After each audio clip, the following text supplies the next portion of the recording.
Launch enclosure open. My job here at FAS is to monitor developments in the nuclear forces around the world. So, of course, we also monitor China.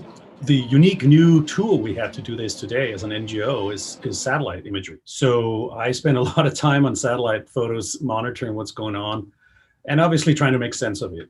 And so after China declared an exercise with some mobile missile launchers a few years back, they mentioned this area in the central part of northern China.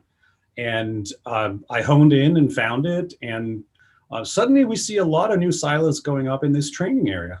So far I've been able to count 16. So we're talking about a significant investment. China has for decades traditionally been very, very modest in its nuclear modernization.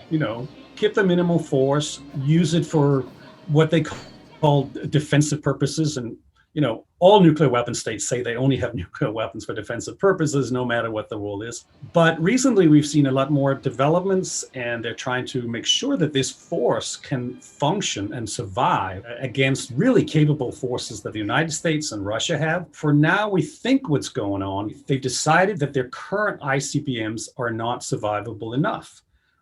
They wouldn't be able to survive an early attack, a first strike. And so they're trying to expand the number and types of silos they have or will have in the future. Mind you, this is a training area up here. It's not an operational missile brigade area. So we suspect that whatever comes out of what's going on there in the desert will be deployed out into the regions where they actually operate their real missile brigades. Nuclear weapons are a threat to everyone, no matter who has them.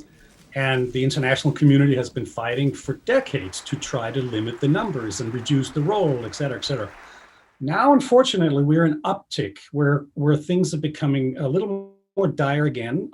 Countries with nuclear weapons are rattling their swords at each other again, increasing their investments and their arsenals, et cetera, et cetera. So the bottom line is for people who are concerned about this, is to become more active in trying to influence their politicians about where we should go, what kind of sane policy we should have in the future.